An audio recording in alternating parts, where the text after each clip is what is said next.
Susan Sontag said, "What is most beautiful in virile men is something feminine. What is most beautiful in feminine women is something masculine." Hi, it's Drew. It's the 29th of October 2020, and today I started testosterone. This is the sound and tone of Drew's voice on the day he started his testosterone treatment in November last year. Drew is a transgender man. He's also the sole parent for his children. He's on the autism spectrum and has various sensory and life skill issues. He has designed sophisticated coping strategies to help him function in today's society. We met through my dance work, as he was a dance parent for his children. He started to help me at one of my many dance events and became part of the team and worked with me at many events across the country. When the pandemic hit, obviously all that work disappeared. And with the event work gone, I converted my office to a photographic studio over the summer until the last lockdown was imposed. It was also at the beginning of summer that Drew, void of his usual pressures of the school runs, homework and dance competitions, sat down with his family and told them about his future and began his transition. Drew had a difficult childhood. His undiagnosed autism made him already different from his peers, but it was when he hit puberty he had real difficulties with the realization that he wasn't a boy to his friends and elders and would have to grow into adulthood as a girl. It all became too much. The solitude brought on by his autism and the gender dysphoria he was experiencing ended up with a suicide attempt at the age of just 17. It was whilst recovering he realised he was going to have to fit in and play the game, perhaps for the rest of his life. This photograph was taken in his daughter's bedroom, surrounded by all the trinkets and sparkly things. It reminded him of his childhood and how, even at that young age, he couldn't understand why no one could see the real him. Fast forward to his coming out in May, and a few weeks later, he was out shopping for a new pair of glasses. The shop assistant continuously misgendered him, even when corrected. He saw himself in the shop window and snapped this image, and asked the same question he had asked all his life. What will it take for people to see me as a boy? What will it take for people to see me as a man? The intent of my project as a trans ally is to document Drew's journey through his period of massive change, exploring his existing relationships with family and friends, and how things will change as he transitions from a dance parent he once was to the person he has always identified as being.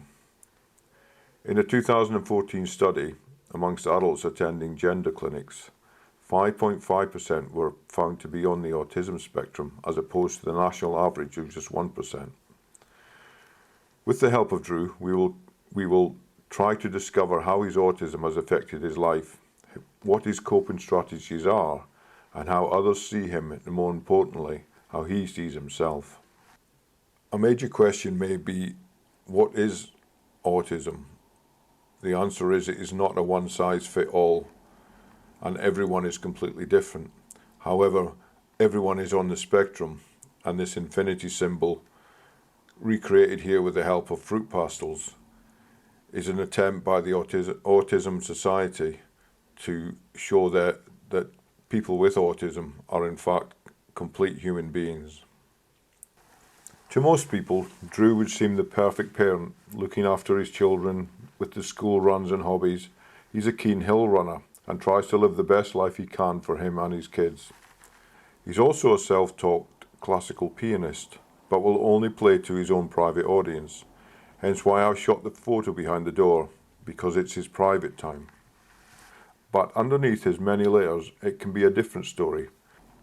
In Sontag's Plato's Cave, she says, the ultimate wisdom of the photographic image is to say, there is the surface, now think, or rather feel, into it, what is beyond it, what the reality must be like if it looks this way.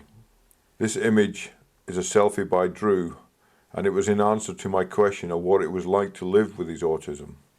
He added the following, I see my life in this glass, it bears my monogram, and my image within it all, distorted and drowning. Drew can feel angry and upset as he fights his own internal battle. His masculine can be seen in this image he took, but also he can be loving and gentle. His cat Meg here comforts him, without judgment, as animals tend to do. My discussions with Drew are very wide-ranging. We've often discussed how he processes his thoughts with what he calls a fourth dimension, and how he feels able to see, interpret and experience things so differently from other people, that there seems to be another dimension to his thought process. He described this concept in terms of a cuboid, asking me to imagine that I could see each face, line and corner by drawing it as two squares, connected at the corners to form a 2D representation of a 3D cube. He positioned himself at one point using a stick figure and described its location on the cube.